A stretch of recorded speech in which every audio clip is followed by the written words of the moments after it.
우리가 하나님을 만나고 진리를 깨닫는다고 했을 때 우리가 흔히 생각하는 것은 나의 죄된 모습이라고 생각을 합니다. 그런데 그와 완전히 반대편에 서 있는 게 시편 8편입니다. 시편의 기자, 시편 8편을 지은 기자는 하나님을 만나지도 않았어요. 하나님을 보지도 않았어요. 그런데 그가 지금 보고 있는 건 하늘과 땅이고 달과 별들이고 그런 걸 보는 거예요. 그런 걸 보는 거예요. 근데 그는 깨닫습니다. 아, 하나님께서 사람을 정말 깊게 생각하시는구나. 사람을 정말 돌보고 계시는구나. 사람이 무엇이라고 이렇게 돌보고 계신가. 그리고 깨닫습니다. 아, 신보다 조금 못하게 사람을 창조하셨죠. 라고 깨닫습니다. 저는 이 극단적인 상반성, 저는 어느 편에 서 있냐면 사실은 시편 8편 기자의 편에 서 있습니다. 제 개인적으로.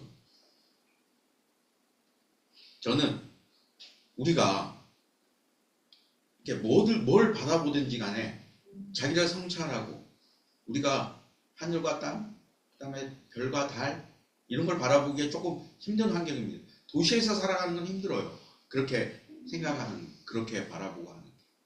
하지만 자기를 성찰하는 일은 꼭 해와 달, 별들, 하늘과 땅 이런 거 아니더라도 우리는 가능하거든요. 그렇게 자기를 끊임없이 성찰하는 작업이 우리한테는 필요하다는 겁니다. 그리고 왜 빌립보서의 말씀을 제가 15도 전체 이야기를 하면서 정했냐면 사도 바울이 그럽니다. 야, 나는 끊임없이 달려가는 사람.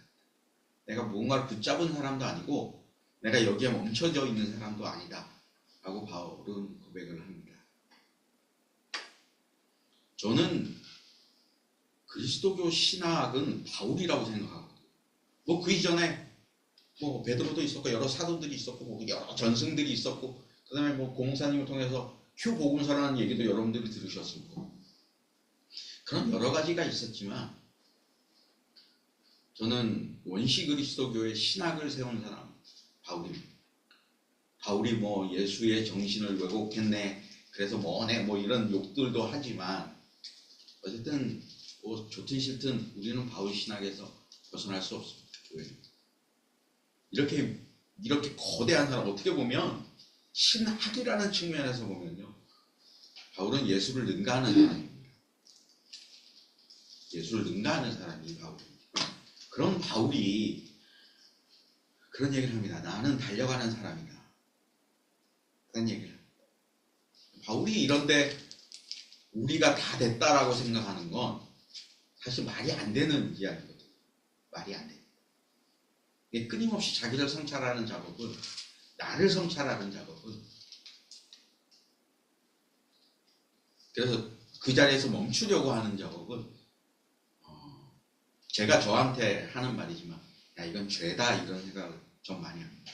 혼자 있는 시간이 많으니까 제가 그런 생각을 많이 합니다. 이 정도면 됐지. 이 나이에 또 뭘 바꿔 이러고 저 소식 그렇게 혼자서 이렇게 이야기할 때가 많거든요. 혼자서 이 나이에 뭘 바꾸겠냐. 그냥 이렇게 살다가 그냥 때되면 그냥 조용히 가자 이런 생각 많이 하거든요. 진짜 솔직하게 그런 거 이렇게 입으로 저 혼자 주저주저 거릴 때가 굉장히 많습니다.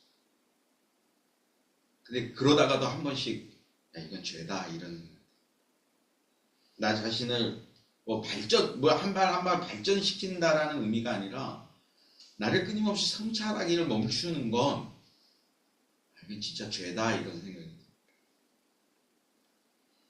그러면서 제가 느끼는 건 뭐냐면 인간적으로 내가 누군가에 상처를 주는 사람이 아닌가라고 저는 끊임없이 저를 좀 이렇게 조심하게 됩니다. 이렇게 말 한마디를 하더라도 옛날에는 그렇지 않아요. 이게 나이가 조금 한 20대 초반 30대의 저를 기억하는 고목사님은 아시겠지만 되게 말을 세게 하는 사람이었어요.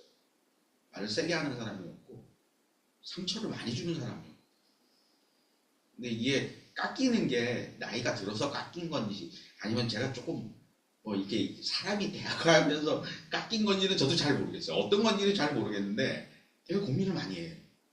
근데 누군가의 상처를 주는 게 문제가 아니라 저는 그게 공동체에 굉장히 해악이 된다는 걸 자꾸 저 스스로가 생각을 해보게 됩니다. 그래서 오늘 사마리아 여인과 예수의 만남을 보면서 저는 그렇습니다. 누군가를 만나서 자기를 비추어 보는 작업. 이것을 우리는 멈추지 않아야 되거든요. 이게 실명을 들어서 죄송한데 저는 길태준 선생님 보면 이 시아님 보면 사람이 어떻게 저렇게 웃을 수 있지? 어떻게 저렇게 차분하고 사람이 어떻게 저렇게 참 유하지? 이런 생각이 많이 들어요.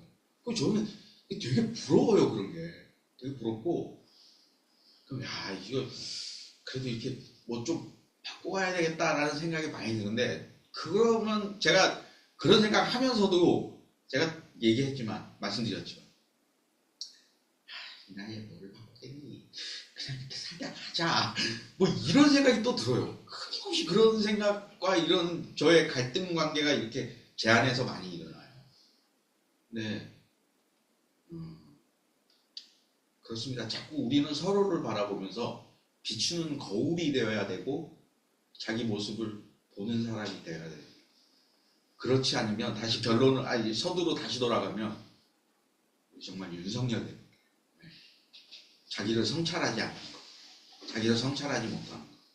그러면 거대한 윤석열 그 자체가 되는 게 아니라 우리 삶 속에서 공동체에 대해서 작은 윤석열이 될 수밖에 없다. 이런 생각이 많이 듭니다. 이제 스즈키 다이세츠라는 일본의 선불교 학자가 있었는데요. 선사이자 학자였어요. 이거 불교를 그러니까 서구 사회에서 불교하면 거의 이 사람이 얘기한 불교예요. 그렇게 생각하면 되는데 스즈키 다이세츠가 이런 얘기를 합니다. 오늘날의 불교인은 어떤 종교보다 기독교를 충분히 연구하지 않으면 안 된다. 기독교를 아는 것은 이미 자기를 아는 것이다. 다른 거울에 비추어서 자기를 보는 것이기 때문입니다. 네. 우리는 불교라는 거울에 우리를 비춰볼 줄 알아야 됩니다. 그리고 다른 사람에 비추어서 나를 볼 줄 알아야 됩니다. 그리고 다른 사람도 나라는 거울에 비추어서 또 서로를 보게 됩니다. 예. 배운다는 과정 그리고 자기를 성찰한다는 과정은 바로 이런 겁니다.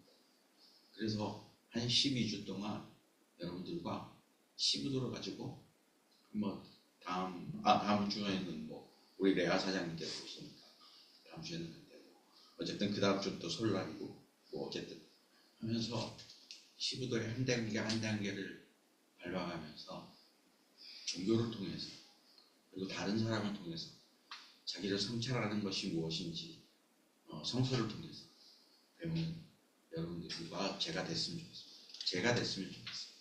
네. 마지막으로 작은 윤석열이 되지 맙시다. 네. 기도하시겠습니다.